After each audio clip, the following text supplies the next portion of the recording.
The Almost Perfect Podcast. Welcome to the Almost Perfect Podcast, a celebration of fuck-ups, failures, and falling flat on your face.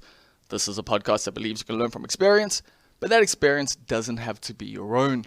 Hi, I'm Bob Perfect, and I'm a functional fuck-up. Let's learn from somebody else's mistakes. And today we are learning from Kylie Wentzel. Now, Kylie is an artist who can dabble in many different mediums. She's got training in many disciplines, from tattooing to printmaking to photography to mixed media. She can do it all, but mostly known for her painting these days, and it is her first love and the thing she does the most. Although, as she mentions on this podcast, when inspiration strikes, she'll create whatever she's inspired to create. Yeah, man, Kylie is a rising star in the art world.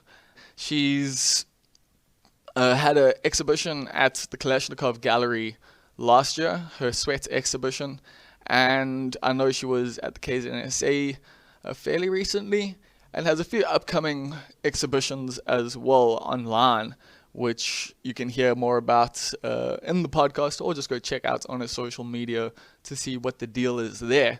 But obviously we chat about that. We chat about navigating art moving from the gallery space to the online spaces, something that has been happening for a while, and we get into the benefits of stuff like Instagram and how it has democratized art in some ways and taken it out of the galleries. And now, obviously, with the situation that we're all in, it's made it even harder to get art into art galleries, and has made the necessity now for online shows to become more of a thing. And it's an opportunity in a lot of ways, and obviously it's challenging in a lot of ways, because if you're creating tactile art and it's only being viewed through a screen, that does create some challenges. So yeah, we chat about that. We chat about how studying fine art might not necessarily be the way to go if you want to be an artist, although it did have some benefits to Kylie's career. We chat about it a lot, actually, and it comes up quite a bit through this podcast, because she studied at Michaelis, which is considered one of the premier art schools in the country, and the experience wasn't necessarily the best for her in terms of emotional and psychological stuff, or even just the technical stuff, but in a lot of other ways she did find it beneficial. So I'll let her explain what I mean in the podcast. But it was wonderful having Kylie on. We've been friends for a very long time. I've watched her career grow, from strength to strength, and it's just been a wonderful thing to see, especially because we chatted years ago, and I knew her struggles that she was having when it came to art, and I was a bit worried that the joy was gone and she wouldn't want to do it necessarily, or that she would find other spaces in the art world to do stuff. So that she's creating some amazing work is fucking awesome, and I'm so glad that she managed to find her inspiration, after having the soul crushed by the formal educational institutions. So yeah, that's it. That's who we've got on the podcast today. We've got Kylie Wentzel. I've known her forever. She's wonderful, and I think you're going to get a lot out of this podcast. I wouldn't do it if I didn't think you were going to get a lot out of it. It's kind of the whole point. But what's going on in my life? Well, what's going on in your life? I don't really know these days what's necessarily happening out there. I've been detoxing hard on the social media side of things, so I'm not uninformed. I'm definitely still reading news and stuff like that, but I don't know what people's opinions are anymore, which is kind of nice. If I'm honest with you, I've quit Twitter, other than having to post stuff via the Almost Perfect page, since this is kind of a one-man band situation here. And I had someone ask me when are you ending your Twitter hiatus? And I don't think it's hiatus, to be honest with you. I think the only time I'm going to come back is when I have to post a screenshots of an apology I wrote in my notes app because someone found a dodgy tweet that I wrote, back in 1999, So when that happens, when I get blown up, when the Google alerts I have set for my name, I definitely don't have that. I would just get lots of things about haircuts if I did that. But yeah, fuck. I'm not going back on Twitter. The 5 minutes I did spend on Twitter this week, just to post stuff for the podcast and for everything else. I saw that fucking Gareth Cliff had David Icke on his TV show. And you know what? I was happier not knowing that. My life was so dope, not knowing, A, that Gareth Cliff has a fucking TV show. Cool, whatever. Nothing matters anymore, anyway. So, if Donald Trump can be president of a country, Gareth Cliff probably is going to be our president too. Oh, fuck. That's depressing. Yeah, so if I hadn't gone on Twitter, none of this would have happened, and life would have just been better. But yeah, it's been mostly a good week for me. Mostly, I am dealing with some personal stuff when it comes to family. We'll probably speak about it when the time is right, I guess. But yeah, just dealing with some stuff when it comes to that side of things. Just unfortunately, yeah, there's some realities. And cancer is a bitch, and there's not much that can be done in certain situations. So, yeah, that's, sorry, a bit of a downer, a bit of a bummer. But other than, yeah, just having to deal with the realities of life and family and stuff like that, I've been pretty good, man. I've been keeping strong. I feel like this is a weird, if you're not someone who still has to go into work, if you're working from home, or if, like me, you're half working from home, half creating new things so that maybe one day they'll be sustainable and they'll be able to feed you, then yeah, this has been kind of like a year of self-improvement and isolation, which is crazy when the world is just, burning. Well, I don't know, look out my window and it's quite nice and bright and pretty, but you know what I mean. The world outside is burning, and it's a weird thing to, yeah, be trying to improve yourself, to be doing push-ups whilst there's a pandemic. I don't know, for me, that's where I'm at. That's what I'm trying to do. I'm trying to just focus on the things that are important to me. And social media has just more and more just become this thing that I just loathe and I don't get enjoyment out of, and I don't, yeah, it fucks with me more than it brings me joy and entertainment. And that sucks because I actually found myself, through the internet, and found social scenes and circles and communities very early on, when I was bullied and ostracized and not really, I was an outsider in school, and I didn't really have people around me. And I found people online, and I found communities online, and I found the stuff that I liked online. And, just seeing the way the internet's gone is fucking depressing. But at the same time, there are other spaces on the internet, and there are cool things you can do on the internet. You can create your own website, which is something I did. And more, I just think it's something maybe we should go back to doing, just going into different spaces, going to forums. Why do we have to be on, sharing all our thoughts just to everyone constantly? It used to be that you would go to a specific space on the internet to talk about certain things, and those things would just stay there, which would be kind of cool.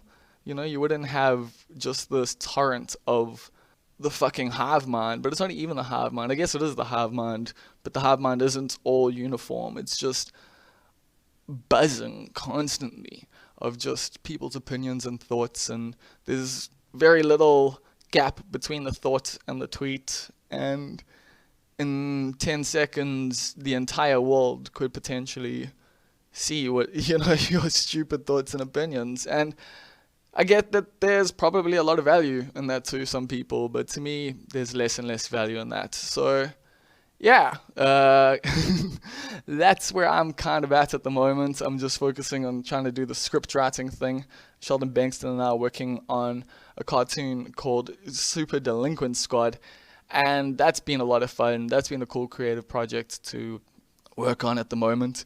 Chatting to Nas Hussein as well. We're throwing some ideas around, so we might work on some stuff. And so yeah, for me personally, I'm fucking hating that I can't do stand-up comedy, but I've got this other avenue now to write jokes and put jokes into, and create characters and just explore a different side to my creativity. Same thing with the website, and same thing with just my approach to things at the moment. It's just to try and, like I say in this podcast, pivot and stick the landing, because shit is difficult at the moment. It's you definitely know. Maybe things aren't that difficult for you, but you know that things are difficult out there. So yeah, other things I should tell you. This is a listener supported podcast, so that means it's supported by you. Hopefully, maybe not. But you can go to patreon.com/almostperfect. There are different tiers there where you can get different benefits. And you can get stuff like early content, and you can get yourself an Almost Perfect mug. You could also just buy an Almost Perfect mug, but you can also get them through being a patron over on patreon.com/almostperfect.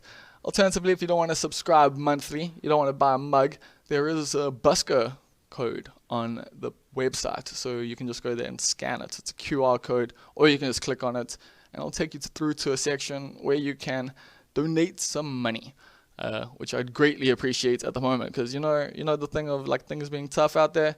Yeah, things be tough.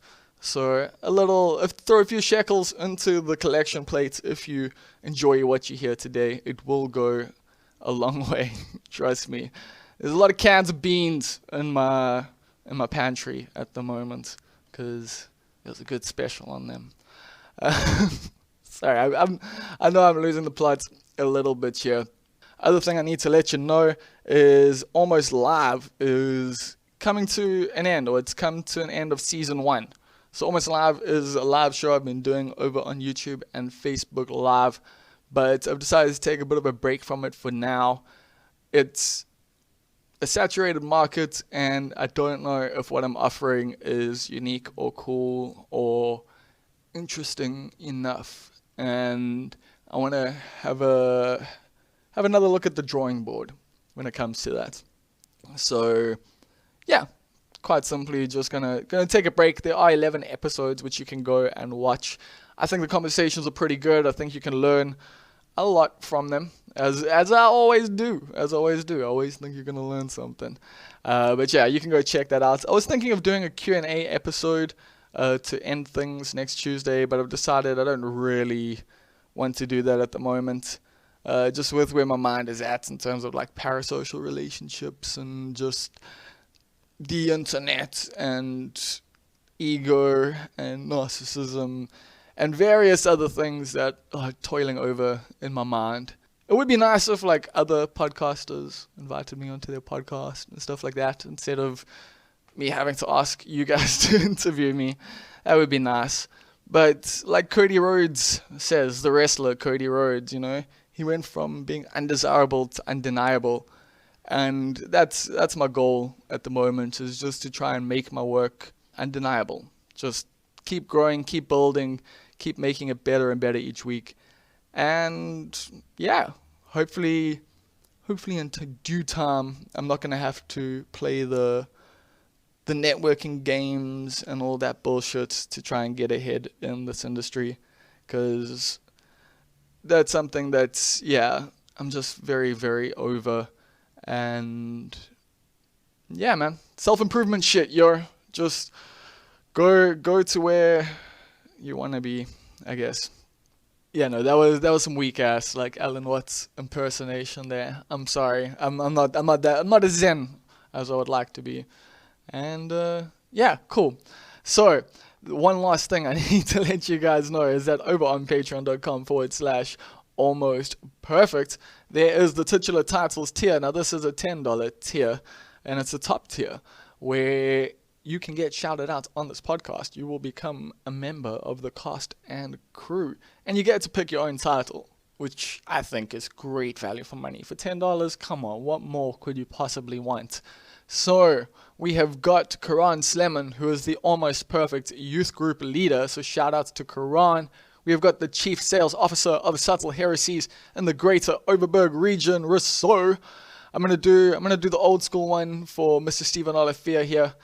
His Excellency Presidency, no, okay, we're going to do it again. It's been a while. His Excellency President for Life Field Marshal Stephen Olafia, VC, DSO, MC, Lord of all the beasts of the earth and fishes of the seas and conqueror of the British Empire in Africa in general and certain parts of KwaZulu-Natal in particular, or something slightly less pretentious like executive producer. Yeah, shout outs to Stephen Olafia. And lastly, shout outs to King Julian. King Julian's been a long-time supporter of my work, so greatly appreciated. Thank you very much. Thank you to all of you, and thank you to everyone that supports over on patreon.com, whatever tier that you are at, even if you're just chucking in $1, that's like 16 rand at the moment. That's a beer that I can't even buy at the moment. So that's just going straight into the podcast. It's going into some plans. And there are some plans, like I said, with Almost Live being shut down for now, for a little while, maybe forever. We'll see. Maybe there'll be a season 2. Maybe there won't. Because I do have some ideas for other things I want to do in terms of podcasting that I think is quite exciting. So yeah, I'll let you know about those things as they progress, as they happen, as I can share them with you. But if you want to know about those things ahead of time, patreon.com/almost perfect. And lastly, if you want to support the podcast, you can buy a mug from me, Bob at almostperfect.co.za. 10 Rand from each mug goes to sasonke.org. Well, not sasonke.org, but you can check them at sasonke.org.za. And they are an organization that is looking to decriminalize sex work in South Africa, which is something I am totally on board with. So there we go. That's it. That's everything you need to know. Here comes the Almost Perfect Podcast with Kylie Wentzel. Cool. So how are you living, Kylie? I'm living pretty well. Thank you, Bob. How are you? I'm actually also living pretty well. Today's been a fairly chill day for me. I've decided to start the week off like just on a casual note. It's gonna get more hectic as the week goes on, but yeah, I'm feeling good at the moment. Oh, You're quite busy though. I'm so busy, so stressed out. I literally don't even have a moment to think, but I guess that's a really good thing. Yeah. Especially during these COVID times, a lot of people are struggling, so I don't take it for granted. But yeah, really busy, really busy. Are you someone that's happy when they're busy though? I don't know. I guess it feels good to have things to work on. I get stressed out really easily. In that sense, no, not really. But like, Okay. I'm just as stressed out if I have like nothing to do. So I guess, yeah, at least if there's like something I'm working towards, then It's productive stress. it's productive stress. Exactly. Yeah, that's cool. What are you working on at the moment? How come you're so busy? So at the moment, there are like a couple art fairs that are taking place all online because social gatherings and all that being banned. But there is an art fair called Latitudes. That's just... Yeah, I saw that. Yeah, so that's just begun, and that's really exciting, really cool. I've got work showing with the KZNSA and Kalashnikov. So I've been busy with that, and there's another one, the Turbine Art Fair, coming up soon. So I'm crazy busy trying to like finish off a whole bunch of paintings and stuff to send off for that. Awesome. Have you found this transition to digital? I mean, I know you're someone who paints. You typically, I Yeah. mean, you work in a lot of different mediums, but painting is your thing, and you've been working on various different sizes. I know I saw at the Kolozhnikov gallery with you and Hmm. Skullboy. You had some pretty big pieces up there. So how are you feeling when it comes to like adapting to having to make stuff for the screen essentially, or just your work being viewed through a screen more? I think I mean, I haven't really been struggling with the idea because I wouldn't really consider myself like an established artist at the moment, you know. So I've had like one or two shows in real life, but so far everything kind of just has been online and me like just trying to get out there and show my work like mainly on Instagram, you know. So it's nothing that's like really new or like something that I've had to like adapt to, you know. So yeah, I think it's cool. It's I don't know, you just gotta adapt, I guess, and go with the flow. Yeah, that's very much how I'm feeling at the moment. It's just pivot and just like, try and stick the landing. Like it's Yeah. just because, Um, but that's a cool thing though. You've got the experience though, like you say, with the digital thing. You're not too stressed about it because of Instagram. Do you feel you've built a bit of an audience on there? yeah, I mean, I guess having the show at Kalashnikov was kind of when things like took off for me, and then my following kind of grew a little bit, and it's like a slow process. Like things, I guess, my art is kind of spreading slowly but surely and reaching like new people. So, what was I saying? Well, we're just talking about Instagram being a place like where you've grown your following, but it's more Yeah. like a double act of things like basically having Kalashnikov like go like, you're good enough to have your work here, and everyone going, damn, like she's cool, let's go follow her. Plus, with that, obviously, more people seeing your stuff through hashtags and all of that, it's an organic thing that's just snowballs essentially. Yeah, exactly. Like I just put out like what I can when I can. Obviously, that's the thing, you know, you need to be on it. And sometimes I can fall behind a little bit when it comes to uploading work. But I guess if you're on it and you're being like consistent, like it's slowly just gonna work its own magic. Yeah, Yeah. and open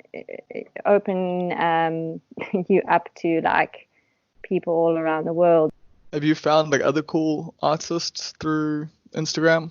I have. I've actually made like a bunch of really cool, I don't know if I can call them friends yet, but Like like I've acquaintances. acquaintances. Yeah.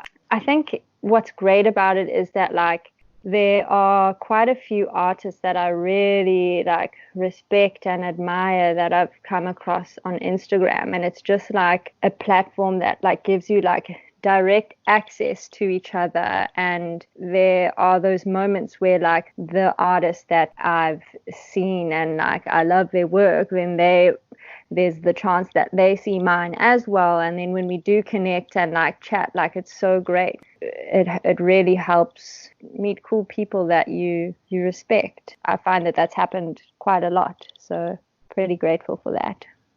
Yeah, I think Instagram's a great platform for visual artists, especially, but for a lot of different kinds of art. I know even comedy and that people have managed to do great things through Instagram and through TikTok as well, I guess. But Yeah. Instagram like does allow for that. It allows you to build these cool communities, and it is a visual platform. That's the whole thing about it. So would you Yeah. would you say it's been like this, like one of the more influential sides of the internet for you? Yeah, definitely. And I really, I think, love how it's so accessible. And, you know, like gallery spaces are not accessible at all. And everyone has, not everyone, but like a lot of people have Instagram and they have access to like art and music and comedy and all of this stuff. And I think in an art sense, that is what I appreciate about it, you know. You don't have to be like the privileged few who know about art spaces like the white gallery space, and you know, they are like really intimidating environments, and this cuts all of that out. But obviously still getting into gallery spaces is an achievement and must feel pretty cool.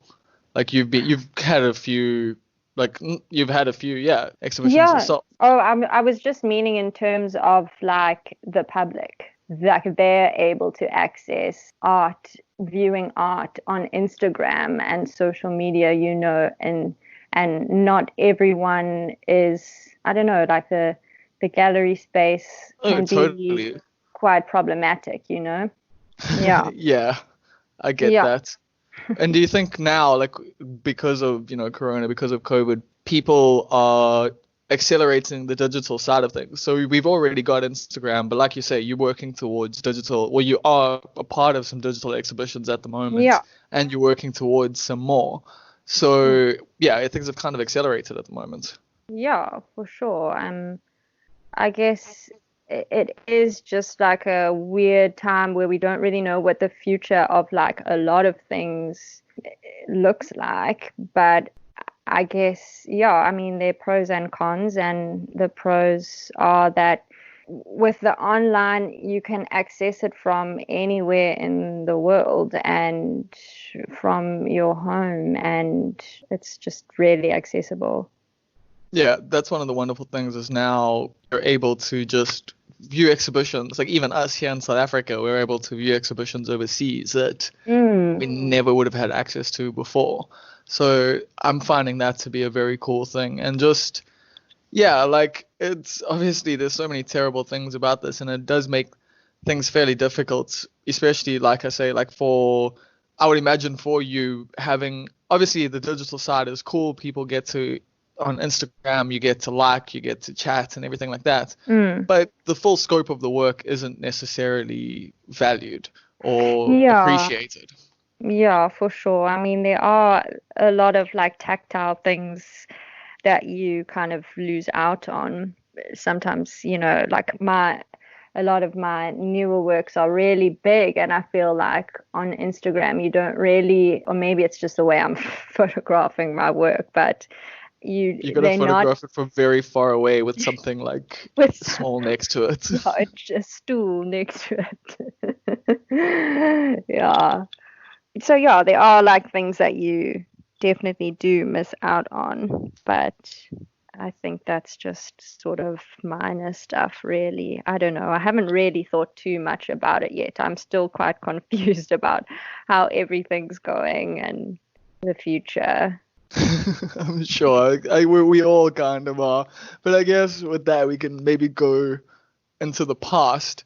How did you start like making art? Because as far as I know, your mom is an artist. And I know that because your mom like has artwork in one of my ex-girlfriend's bedrooms. I remember you actually told me about that years ago. Yeah, so that's how like I know that you come from artist stock. But how did your journey begin? That's such a funny story. Durban's a small city. I know, it's crazy. When I was younger, I used to, you'd go to a friend's house for the first time, and like in their living room would be a huge Judy Wentzel painting. Oh, really? Yeah. Well, I guess, like having a mom as a crazy artist, it was art was part of my life since I was a small child. So I guess I've forever been painting and creating, and really had, an upbringing where that was encouraged and not really like seen as something that was like useless or like meaningless. It was praised and encouraged. So you've just from a young age just been expressive when it comes to art? Like you Yeah. but with that, I mean, haven't you felt like a little, like, I guess, in your mom's shadow at all? Like, especially growing up? Like, Not wouldn't you like, really. no, so you were like, this is awesome, I'm gonna do this. Was it ever just like or were you ever like, I'm gonna do this because my mom's doing it? Or was it just a natural thing that you felt inclined to, and because your mom was an artist and gave you the space to do it, it all just kind of culminated together? Yeah, I mean, I think I kind of personally believe that it's in my blood. Like Yeah. a lot of my family were painters, and so I don't know. I feel like maybe it's just something that is passed down genetically, but I don't know. I think I never really thought about it that deeply. I just took to it, I guess, and I enjoyed it, and I didn't really like think about the fact that, my mom was producing work as well. And even still to this day, I mean, she paints still, and I think our work was just so different, and her subject matter was like totally different. And yeah, we weren't really like competing or like it's almost like there was no relationship between her art making and mine. We were just doing our own things, and we happened to, yeah, just have a love for art ourselves. That's awesome. And what Yeah. does your dad do?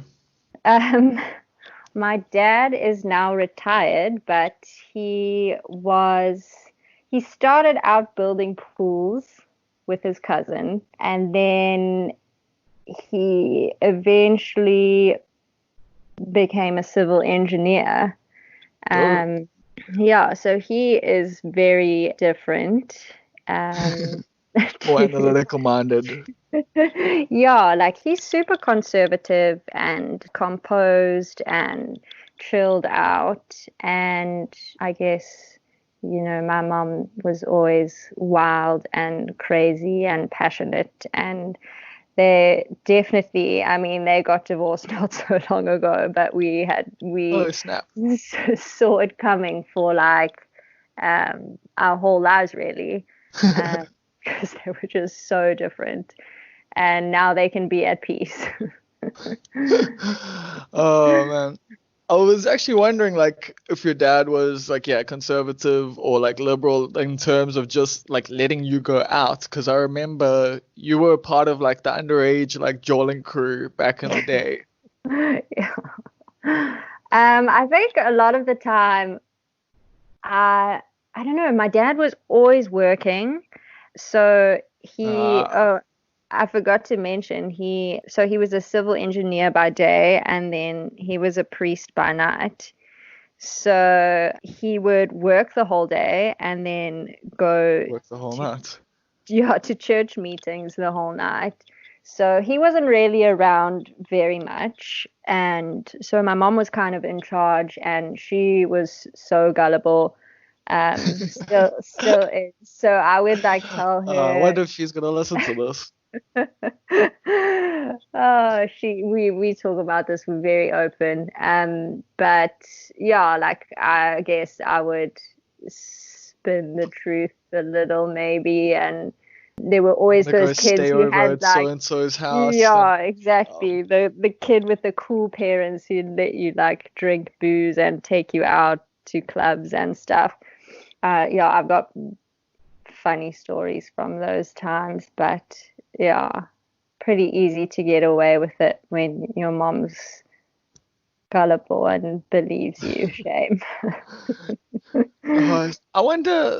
did she actually believe you though? Did she say like, no, I fully believed you, or was she just like, Yeah, I'm she gonna, really did. I mean, I remember my sister, she got home once. She was also like underage, and I was a lot younger, but she got home and she was like wasted, and she must have been about like 15, 16 or something. And she was like crying. I can't remember, but anyway, my mom went to go and see her in her room, and she was like, stroking her hair, and she was like, "Are you okay?" And then she was like, "Oh, you reek of alcohol. Like, have you been drinking?" And my sister was like, "No, Mom, it's that really cheap perfume that Dad bought you. Remember you said it smelled really bad? I put some on earlier." And my mom was like, "Oh, yeah, it really does smell bad, hey?" So, like, she really, really believed us. Oh, shame. Shame. She's a saint. Oh man, yeah, because I just remember the GMT like kind of days as being where I first encountered you. Yeah. I think also with, GMT, Unity 11, those yeah, sorts of vibes. shit, I really miss those parties. I actually think about it quite often. Like, we had such a cool scene, and yeah, it was so exciting. I think also around about that time, I had a lot of older friends who were always like practically living at my house, and so whatever they were doing was just it was just acceptable for me to be like tagging along and doing it as well. And you were just like into the music scene and stuff? Yeah, I mean, I've always been into the music scene, and I guess just wanting to get out there and have a good time and connect with people and dress up, and everything about it is exciting. Yeah, no, totally. But then after those days, I know you headed to Cape Town to study at Yes. Michaela's, right? Yes. So straight after matric, I headed off to Cape Town, and I'd actually never been to Cape Town before in my So you life, and just I didn't. moved there without even visiting the place. Yeah. So I moved there without knowing what it was like. I didn't know anything about the place, and I didn't know anyone there. So it was pretty frightening. But yeah, I did it. You did It it. was wild. What Yeah. was yeah, what was the experience like? Because Michaela's is considered a pretty, highbrow institution. It's something that I think a lot of artists would love to be able to attend. But I think the reality of it's also, I just remember from conversations we've had in the past, like it was a bit of a roller coaster for you. Yeah, I mean, it was incredibly tough. It was a huge shock to my system, and I think it was pretty clear that like it was their goal to break us down as much as they could, It sounds strip like army away. stuff. Yeah, it really like it was hectic, and like my mental state wasn't very good pretty much the whole time that I was there because of it. But yeah, just always being made to feel like what you were doing wasn't good enough, it was never going to make it, and like, speaking to my peers, and it seems like it wasn't just my experience. A lot of people that I studied with actually completely rejected like art making afterwards, and well, the friends that actually made it through, yeah, just a lot of them stopped making art. There's only really like a handful of the people I studied with who have continued to make art to this day. I mean, from a cynical side, you could say that, the lecturers were right then, that, the other people weren't going to It's make it. about But others. they, Yeah, I like mean, that's what they were trying to do essentially was break people down. And like, I think it's pretty fucked up, but I mean, I guess it might be effective. Like, how do you actually feel about it post like everything? Do you find value in what you learned there, or, was the whole experience just shit? so I mean, I guess I can't really speak for everyone's Or for you? experiences, obviously, but for me, I mean, I think it's one of those situations where I know that I learned a lot while I was there, and I know Yeah. that it was a really valuable experience and a very privileged experience. And I'm sure in ways it has, shaped the work that I make today. But I don't know. I feel like if I could go back, would I do it again? Yeah, maybe just Oh more so wow. for like more so for the people that I met along the way, and like the way it kind of shaped my mind, I guess, or opened my mind to like other ways of thinking. Not so much about art making though, just about like the way that I viewed the world, Like I feel like in high school, like I was so sheltered and I just kind of knew what I knew, and now I'm learning about movements and people and like ideas. And so in that way, it opened my mind. And I feel like that was incredibly valuable. And that's probably the only thing that I really take away from art school, like being able to see like how I see things now. But other than that, the actual practical side of art making, I don't know. I don't think it was that valuable, to be Gee. honest. I guess there's lots of reasons why you go to art school, and the technical side is stuff that you can kind of just do on your own, I guess. But also for you, you didn't find your style until after Michaela's, right? Yeah, for sure. So I think there was a pretty like crucial moment. I was probably in my third year or fourth year, my last year, where I went to see an exhibition. I've spoken about it before, called Impressions of Rorke's Drift, and it was mostly a printmaking exhibition, a lot of lino cuts, and I think some sculptures like ceramics and things. But I don't know, there was just something about the rawness and the realness of the work and my experience in that exhibition that completely like changed the way that I was working, because up until then I was actually majoring in photography and new media, so that's like digital work and stuff. Yeah. How come? um Because I know you to be a painter even from a young age. So what made you go into photography and digital media? Was it about career stuff? Were you looking at like, yeah, this is what I can make money from? yeah, exactly. I think I was just scared about the future, and I was like, shit, what if like painting isn't going to get me anywhere?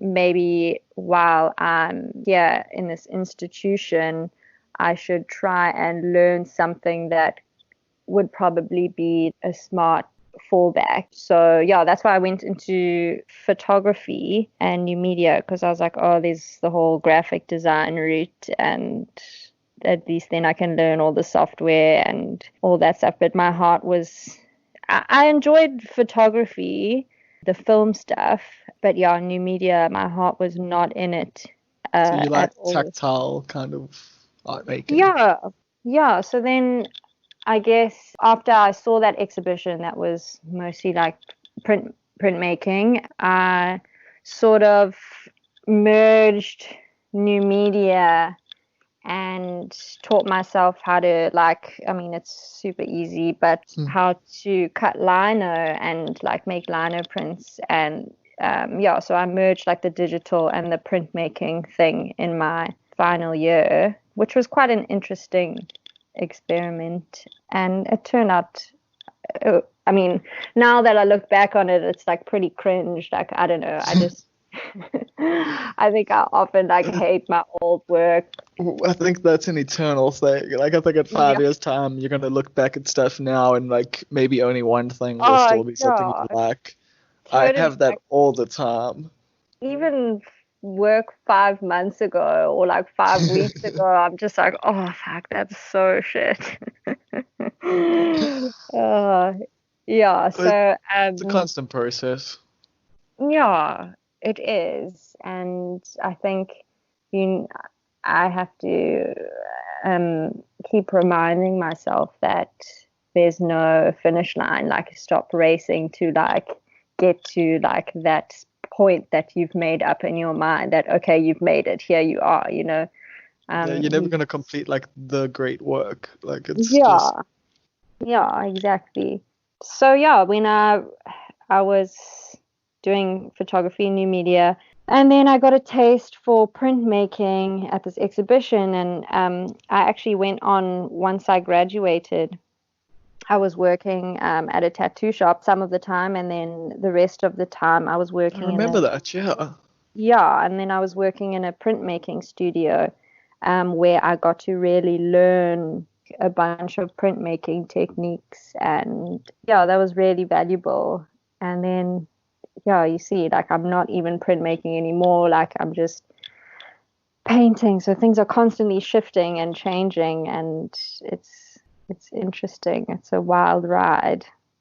Do you find like you have to keep shifting? Because I mean, that sounds like a lot of different stuff that you've done there. Photography, tattooing, Yeah. printmaking, etc. So is it just a thing of like being a shark essentially, of like you just have to keep moving? Yeah, I think so. Hey, I think I'm quite a moody creator, and Okay.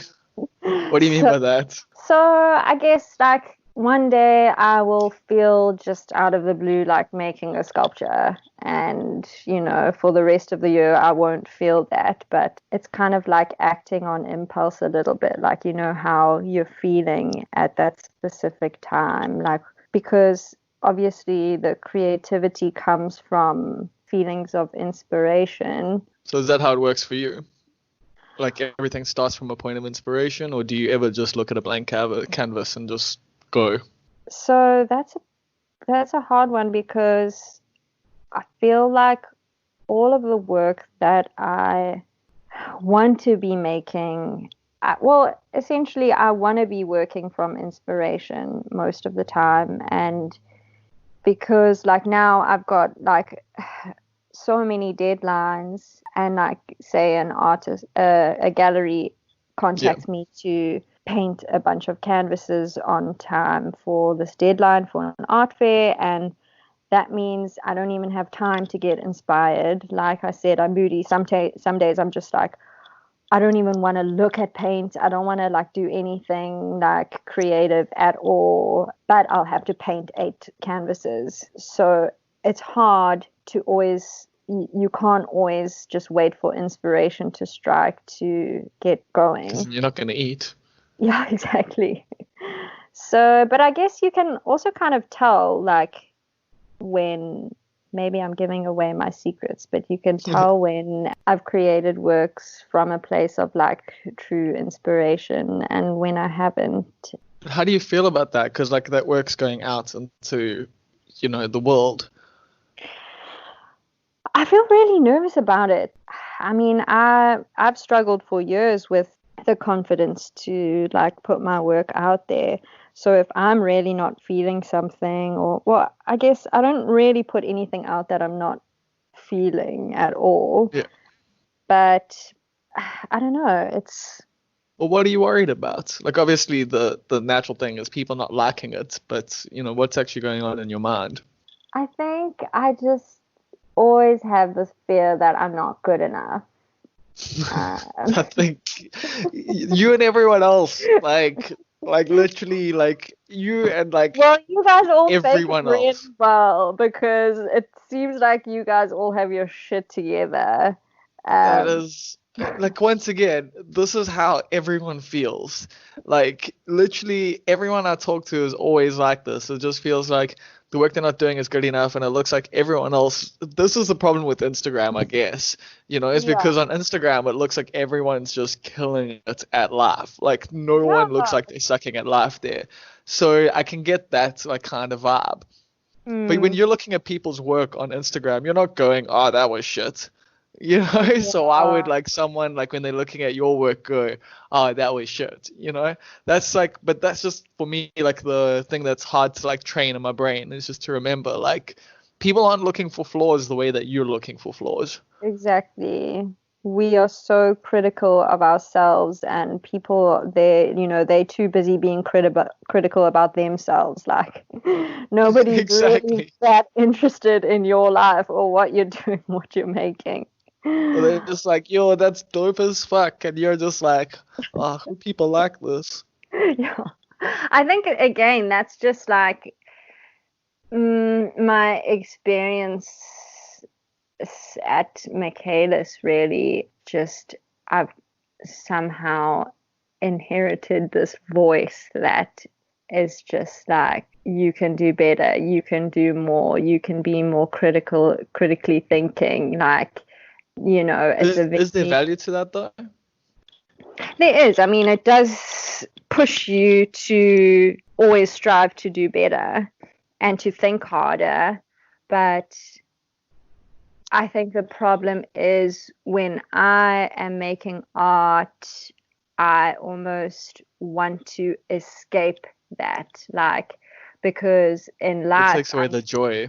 yeah, like I'm constantly like over analyzing stuff and thinking about things like really hard. And there's just that moment, like when you're making art where you can actually, I mean, I've figured out that like I can actually escape that stuff, and I can, yeah, I don't have to be thinking about that stuff. I can be thinking about like creating something now from nothing and like totally losing my mind in that experience. It's, yeah.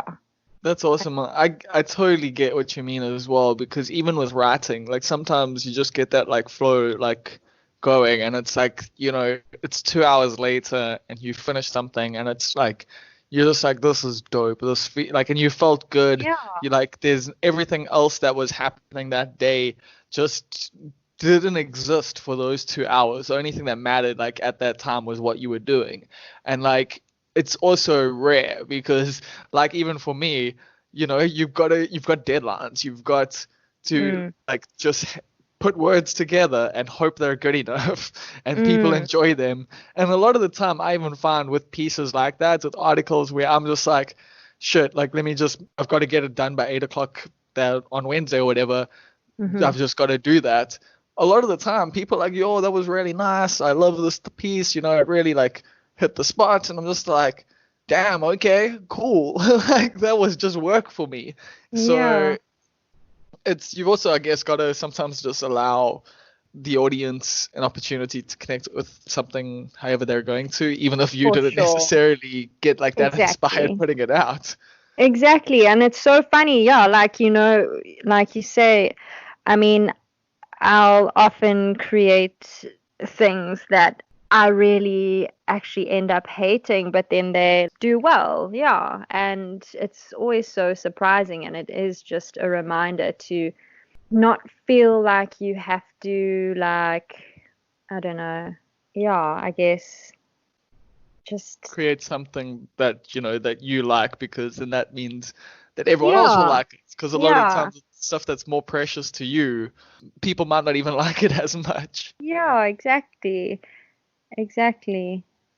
So how do you balance that, creating art for yourself and creating art for an audience? Do you ever have those concerns? Because like the way you're speaking, it doesn't seem like you're necessarily creating for an audience. Hmm. Let me think about that. No, I think, I mean, obviously, I'm always aware of like, oh, how is this going to be perceived? But no, I think as I go along, like, I'm losing like track of that, like more and more. Like, I'm kind of just like, no, I like this. I'm happy with this. I'm going to put this out there. And yeah, I think it's kind of just becoming more about the feeling, like my gut feeling about what I'm creating than, oh, what are people going to think? So you're learning to trust yourself more. Yeah, definitely. I mean, yeah, for sure. Is that like an experience thing, or is that also because, you've kind of like been co-signed now with your exhibitions and stuff? I think it definitely does help, especially like now starting, like, I'm kind of like still emerging, and to have a big name in the art world see like value in your work, it definitely is a boost. But I don't know, I think it definitely, yeah, I think it's an experience thing. Hey, back in the day when I didn't have, back in the day Not Because so you're a long Kylie ago. now. Not so long ago when I didn't actually have that much experience. Yeah, I don't know. I think it's just something that you learn along the way through trial and error. Has the You gain your experience, confidence. sorry for interrupting there, has the experience like ramped up though, like lately because of the exhibitions and stuff? Because like I'd say over the last few years, I've obviously seen a much higher output from you. Mm-hmm.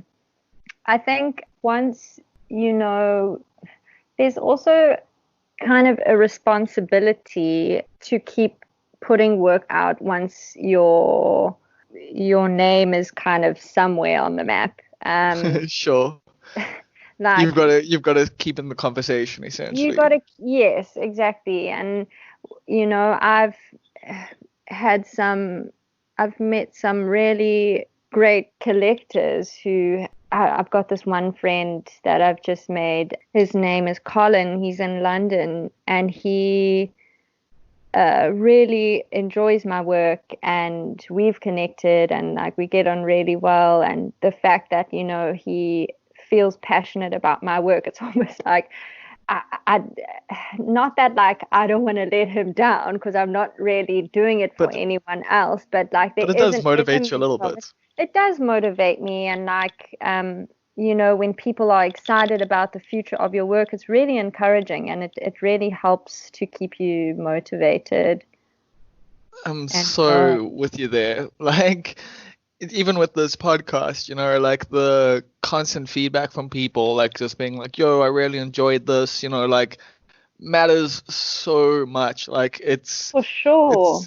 it's weird, like, because you don't want to, need the approval. And it's not even like needing the approval. It's just like this thing of like, oh yeah, other people like this too.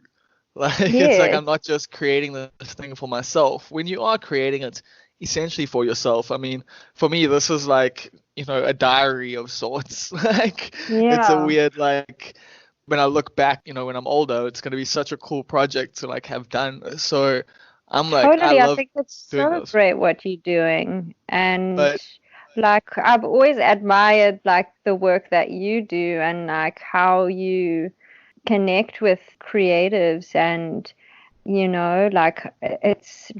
it's great. Well done for doing what you do. You do a really good job. thanks. Oh man, now I feel a little awkward. Um no, like I Who enjoy this. you This and is you. like but it's also it's for me like it helps me a lot, to try just figure out my own process. And like I love hearing people's stories. I love the fact that we are all different, but we're also all like the same in so many ways. And Yeah, so getting everyone's different stories like shows the audience and shows different people that there's so many different ways, and maybe people will connect with it because a story is similar to their story, or mm-hmm. it's completely different and then it shifts their mindsets. So for Mm. me it's just about like getting real stories out there and showing people the processes of different creative careers and different paths that you might be able to take, to get to where you want to be, or just learn from other people. And I For don't think sure. people need to be famous to be able to like share like really dope information with you. For sure. Yeah, I But totally feel that. for you, like, how do you feel about fame in the art world? Like, is it something you're gunning for? Like, I assume not, but it is at the same time. We're all creative. I feel like you want your name a little bit in lights, but maybe you don't. Yeah, I think there's definitely truth to that. I think where we live, and then we're gonna die, and while we are around, like it would be cool to like make something of your existence.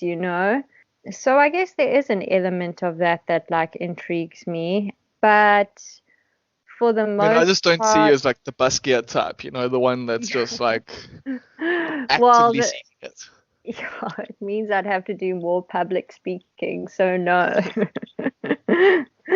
Yeah, I mean, I think what I want to take from the whole art experience is really just to, it is kind of like a visual diary, like I paint a lot from my experiences in spaces and environments and stuff. And I think just to be able to feel that magical feeling of like taking thoughts and feelings and creating something like visual, like with them, You is mentioned it was like fun. magical in another like Yeah, yeah. interview that I watched with you, which I agree Oh, with. Like I actually think it's awesome that you can create something that didn't exist before.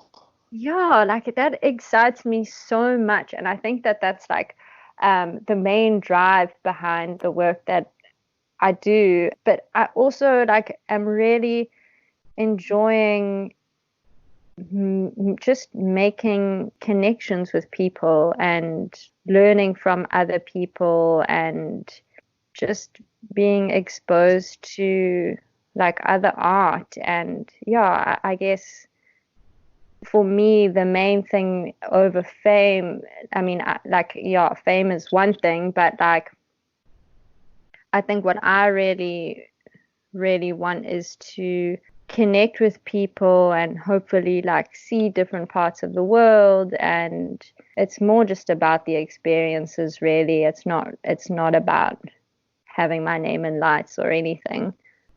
Cool. Like I'm fairly like on a similar path, but like I occasionally once, like I like that's the thing. Like I know the reality of like for me when it comes to comedy and stuff like that, I don't want Mm-hmm. everyone to like hear me do it because you're not going to like it. Like that's just the thing. Yeah. Like the majority of the world will not enjoy my comedy. And so just knowing that going into this thing, it's like I have to go, cool, I'm not going to be Kevin Hart, like Yeah. but if I can live out an existence where enough people care about what I do, for me to make a living and to at least have people in the audience laughing, like, to a reasonable degree, like a bit more than Yes. 10 usually. Uh, Is that a thing in Durban? what, more than 10 people in the Yeah. crowd? No, Yeah. that's never happened. Like, not once. No, it ebbs and flows, hey, but that is unfortunately one of the hard things. Do you find that's a problem for your art career at all, being based in Durban? Not really, hey, that Because your work can travel quite easily. yeah, I guess that's the cool thing with making contacts and people who are so on board with trying to get your art to like other parts of the country and the world and stuff. I mean, yeah, being based in Durban isn't an issue at all. It's so dope. Like some people like listening are gonna be like amazing because there's most like every other art form. I think like someone would have replied saying, "Yeah, no, being in Durban is just so hard." Hey, like genuinely, like if you do I anything mean, else. yeah, I guess in that sense, I guess I'm lucky, and I don't take that for granted, because I've had the fortune of being exposed to, I guess, people who can help with pushing my work further outside of the city. And I know that's it's a big struggle for a lot of artists. I mean, And that's also because people obviously feel they can make money off your work, right? Like, totally. I mean, it's like, yes, they're helping you, but like at the same time, like, like if your work's selling, then that's the whole point. Yeah, no, yeah. I've So it I is don't still on you. Like, it's not just like, it's not just this thing of like, ah, you've gotten, handouts or anything like that. It's like your shit's dope and people dig it, and the other people are like, we can make money off of this. Yeah, I mean, I have learned that that is how the art world very much operates. And yeah, I guess I have a I lot mean, of that's how you make respect. your living as well. Yeah, I have a lot of respect for artists and creatives, and I don't have a ton of respect for the art world. What do you mean by that? Why? I guess I can't go into it very Because you're deeply, trying to sell your work at the moment. But maybe but you could be the bad girl of arts, the bad girl of South African arts. it's No, I just don't want you to ruin your exposing all the career. galleries. It's I guess it is just a known thing that a lot of galleries do take artists for a ride. I mean, I can share one store anonymous sort of. I won't mention the Yeah, gallery's yeah. name, but when I was starting out, I had just had my grad show exhibition at Michaelis, and like you're so nervous about how it's going to be received. And I remember the day after our opening, I got an email from like this hotshot gallery mogul. And he in Cape Town, and he messaged me and he was like, he really enjoyed the show and he wants to meet with me to chat about my work. So, like, I call my whole family back home in Durban and I'm like, oh my I'm gosh, about you to make it. guys, I'm about to make it. And anyway, we set up to meet on a Saturday and I arrive at the spot and I'm waiting, and like an hour passes. And for some reason, I didn't have this guy's contact. Like, I only had his email. And I must have been waiting there for about like 2 hours or something. But you're still Uh, like, this is my chance, and I was like like, I've got to I wait. don't want to leave because maybe he's just 2 hours late. I can wait a little bit longer. Yeah, I was hanging around and he just never showed up and he never emailed me to say, sorry, can we reschedule or anything. And obviously, like, I'm like all like timid and like scared, and I don't want to send him an email to be like, fuck you, that was rude. Yeah, because Um, you don't want to ruin your chances. Yeah, exactly. So I just kind of like cowered and I didn't say anything. I didn't send them a message. And then I applied for a job at the gallery like a couple months later.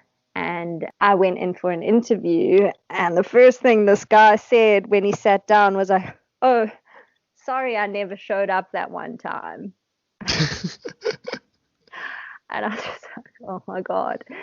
But So yeah, like experiences like that are quite frequent for, especially for a lot of artists, I guess, who are starting out. And, you only really find, unless you're a super strong person, but like at that point, I wasn't. And you learn along the way, like what you will accept and what you won't accept. But yeah, to anyone starting out and listening, it's it's yeah, ruthless. it's pretty ruthless. But now you've actually found like a space where people do value you and your work. Yeah, for sure. I guess I did make the decision to not want to sign with any gallery. I Why? Why? Yeah. I don't know. I think I just fear like contracts and stuff, and I don't want to be tied to anyone. It almost, I guess, I don't know. I just feel I want to manage my work and I want to have the say over my work because I feel like a lot of the time that can be taken away from you, you don't really have much say over your own work. And that scares me.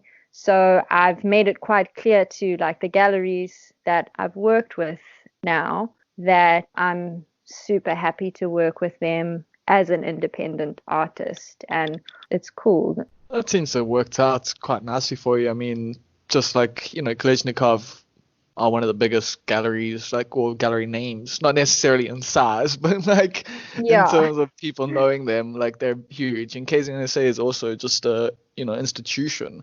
So, I you like, know I have so much respect for the KZNSA, Angela. Oh, Angela Shaw. We'll have her Angela on here one Shaw. day. Oh my gosh, she has just been like such an angel in this whole experience. Any time I have like doubts about something or I'm unsure of something, like I just go to Angela and she really like helps me through it all, because I'm still learning everything, like, and she's just always there and like ready to give such solid advice and not Yeah, for, anyone's benefit but my own. yeah, and she has a lot on her shoulders in general, like with running Yeah, stuff at the KZNSA. Like she's made sure like the exhibitions there are high quality, progressive, interesting stuff, and exactly. that's not necessarily the way the art world is in South Africa. And like the Yeah, KZNSA has always kind of been that kind of space, although there was a period where it was a bit more catering to your white middle class, middle commercial. aged like kind of stuff. Yeah. But nowadays I think it's in a really cool space. Like I'm just down the road from the KZNSA, so I'm always there and I'm always checking out the exhibitions, and like yeah, super grateful to even just have that space. Yeah, totally. And huge props to them. They, yeah, are doing great things and really hardworking, really cool people. But yeah, So you've got, you, sorry, what yeah, were you saying? you live around the corner from the KZNSA, Yeah, I've moved close to, by. I'm on Helen Joseph Road now. I'm right across the road from like the hop shop. So I go by Okay, secondhand books like constantly. okay, cool. Because Samora and I are moving there, that side. Oh, yeah, Uh, you're moving to Glenwood up to no good. yes, Mitch is here exactly. now. Everyone's gonna be in the hood now. Like there's like a lot of people Cool. that are like Ambila Glenwood side. So Oh, great. when we Yeah, when we can eventually get beers again, we can let's go get some beers. let's link. Yeah, I guess this is my first time living on that side of the river, so let's see what Ooh. it's all about. It's quite nice being able to just walk around and live your life. I've always enjoyed, like I'm from Ambilo typically, so the Ambilo Mm. Glenwood life is pretty good for me. I quite like it. A lot of artistic people here, a lot of just rad spaces, lots of greenery, lots of trees, all of Parks, that kind of thing. yeah. Exactly. So yeah, it's got its issues, it's got its problems, but I personally would never want to live on the north side of the river. So yeah, Yeah. that's just my vibe. But cool. I think that brings us to the end. I don't know if people around the world are going to quite know the logistics of the north-south divide in Durban. Look it But yeah, up. thank you so much for your time. I mean, this has been a really cool chat, and I know you were a little nervous about it, but we made it to an hour. Yeah, before you called, I was feeling so anxious. My stomach was making those anxiety noises, and I was so scared that they were going to be recorded. So hopefully nobody can hear them. I think you just blew yourself up there. I don't know if anyone would have known that. Oh wow. Cool. Thank you for your time. Thank Where you can so much, people find Bob. you in upcoming exhibitions? I know you've mentioned it multiple times throughout the exhibition or throughout the podcast, but people are about to turn off the podcasting apps and write down where they can find you. So tell them. Cool. Well, I'm pretty much just on Instagram. My handle is k.vventzel. And I pretty much post about what I'm doing on there. So you can kind of follow what art fairs or shows are happening from there. Perfect. Thank you so much for Thank, your time. thank you so much for the chat, Bob. All the best. You too, Kylie. Cheers. Such a formal sign off. Sorry, things got awkward. Kind regards. Warm wishes, Bob. Take care. Ciao. At least you didn't say ball bags or anything like that. Cheers, dickheads. Congratulations on making it to the end of the Almost Perfect podcast with Kylie Wentzel. You have won yourself the opportunity to be advertised to. Yes. Since you're clearly someone who enjoyed the podcast, maybe you will enjoy going to almostperfect.co.za. Now that is a website that I've created for all the content that I create. Weird, just lots of creation going on over there. So go and check that out. And if you want to support the podcast, you can do so at patreon.com/almostperfect. Alternatively, you can hit me up and buy a mug. Yes, an Almost Perfect mug. They are 100 Rand each, with 10 Rand from each sale going to Sisonke. If you want to know what Sisonke does, they are an organization that is working to decriminalize sex work in South Africa, and you can find out more at sisonke.org.za. Thank you very much for listening, and we will see you again? See you again? Maybe. Hear you again. No, you'll hear me again. Yeah, that's it. Hear me again next week. Bye.